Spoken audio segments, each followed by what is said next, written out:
ये जो लोग कहते हैं ना नजर नहीं आया, इमरान खान ने इतना कुछ किया नजर नहीं। हम जीरो पे पहुंचने वाले थे, इन्होंने फिर पकड़ के हमें कितना माइनस कर दिया। वो जीरो पे लाने वाला था, इन्होंने पहले ही उसको उखाड़ के बाहर फेंक दिया। नाज़रीन, इस वक्त मेरे साथ ये नौजवान मौजूद हैं। इन्होंने प्ले कार्ड उठा रखा है जिसके ऊपर लिखा हुआ है कि अरबों डॉलर के बजट पेट्रोल 272 रुपए, फिर भी सो रहे हो, पाकिस्तान जागो। अब इन्हीं से बात करते हैं कि ये क्या कहना चाहते हैं, कौम को क्या समझाना चाहते हैं। अस्सलाम वालेकुम। वालेकुम अस्सलाम। अच्छा, ये तो आपने लिखा हुआ है कि ये जो आपने लिखा हुआ है, क्या समझाना चाह रहे हैं? समझाना ये चाह रहा हूँ कि ये जो लोग हम पे टैक्स लगाते हैं ना बार बार, ये टैक्स इसलिए लगता है कि हमने लोन लिए हुए हैं दुनिया से। वो लोन लेके हम लोगों पे नहीं लगे हुए। मेरे पे जो लोन लगा हो ना, मैं उसके पैसे का जिम्मेदार हूँ। मेरे बाप ने लिया हो तब भी मैं जिम्मेदार हूँ। लेकिन ये हमें से ना हमने लिया है, ना ये जो बेचारे गरीब गुजर रहे हैं टूटी फूटी मोटरसाइकिलों पे, ना इनके बाप ने लिया। तो दे हम क्यों? ये लोग खाएं, ये लोग लूटें, ये लोग बादशाह बन जाएं, अपनी महंगी महंगी चीज़ें ले दुनिया के हर मुल्क में, गाड़ियाँ हो इनके पास बुलेट प्रूफ, और अयाशी की ज़िंदगियाँ ये गुजारें। जब देने की बारी आए तो इधर टैक्स लगा दें। ये बहुत बड़ी बात की। ये शहरी मेरे साथ मौजूद हैं। इनका कहना ये है कि अगर तो इनके वालिद साहब या इनके दादाजी या इनके परदादाजी उन्होंने IMF से लोन लिया हो तो ये जिम्मेदार हैं देने के, ये पाबंद हैं देने के।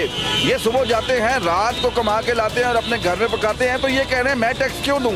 अब मैं इन्हीं से आपकी मज़ीद गुफ्तगू करवाता हूं। मैं देख रहा हूं कि इस वक्त आप ज़मान पार्क में मौजूद हैं और यकीनन मुझे नहीं पता कि आपका ताल्लुक पाकिस्तान तरीके इंसाफ से है या आप वैसे ही यहाँ पर आए हुए हैं। तो टैक्स तो यार, लोन तो इमरान खान साहब ने भी लिया था, लेकिन हर चीज़ में फ़र्क होता है ना। आप एक कर्ज़ा लेते हैं, उसका इस्तेमाल करते हैं याशी के लिए। एक आप कर्ज़ा लेते हैं अपना टूटा घर जोड़ने के लिए।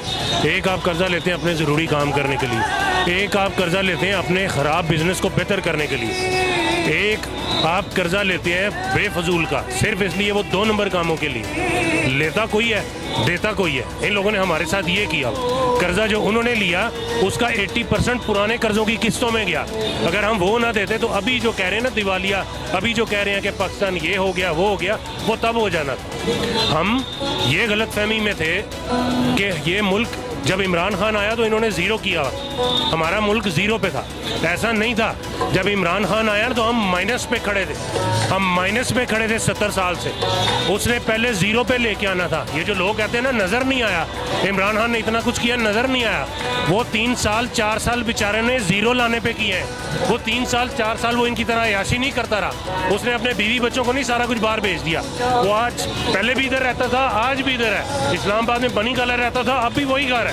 इसको कोई फर्क नहीं पड़ा। वो सारा कुछ 4 साल जीरो पॉइंट पे आने का था। हम जीरो पे पहुंचने वाले थे, इन्होंने फिर पकड़ के हमें कितना माइनस कर दिया। जो कर्जा होता है ना, कर्जा मैथ में आम अल्फाज में ये कि जब एक बंदा जीरो पे खड़ा होता है, इसका मतलब उसने किसी का कर्जा नहीं देना, किसी से कुछ नहीं लेना। हम जीरो पे भी नहीं खड़े, हम माइनस में हैं। हम कई साल कमाएंगे फिर हम जीरो पे आएंगे। उसने जीरो पे लाना था, पहले वो जीरो पे लाने वाला था, इन्होंने पहले ही उसको उखाड़ के बाहर फेंक दिया। अब ये हमें जीरो पे नहीं लेके आएंगे, ये इतने माइनस पे ले जाएंगे कि दुनिया के मुल्क जिस वक्त तबाह और बर्बाद मुल्कों की और इकानमियों की मिसालें देंगे ना, तो अल्लाह ना करे मेरे मुल्क का नाम टॉप पे आएगा। क्योंकि बहुत सारे मुल्कों को दुश्मन लूटते थे, हमारे मुल्क को हमारों ने लूटा होगा। ये और मुल्क भी होंगे तबाही की लिस्ट में। मुल्क एक ही होगा जिसको उसी के बंदों ने, उसी के लोगों ने, उसी के बड़े बड़े फूफा करने वालों ने लूटा होगा। वो सिर्फ मेरा ही बदकिस्मती से मुल्क होगा। नाज़रीन, इस शख्स का पहला कहना यह था कि अगर तो कर्जा इनके बाप दादा ने लिया तो फिर ये जिम्मेदार हैं। जब यहाँ पर इमरान खान साहब गवर्नमेंट कर रहे थे तो PDM की तमाम जमातें मिलकर कह रही थी कि इमरान खान साहब ने मुल्क का दिवालिया निकाल दिया। मरियम नवाज कह रही थी कि पेट्रोल अगर 10 रुपये भी महंगा होता है या 1 रुपया महंगा होता है तो लंदन में बैठे नवाज शरीफ साहब खून के आंसू रोते हैं, उन्हें दुख होता है। आज कहाँ पर है नवाज शरीफ साहब? आज पाकिस्तान में 13 जमातें मिलकर हुकूमत कर रही हैं, उनसे पाकिस्तान नहीं संभाला जा रहा। सच्चा तो आपने खुद किया है इमरान खान को। इसी के साथ अपने मेजबान कामरान चौधरी को इजाजत दें। अल्लाह हाफ़िज़।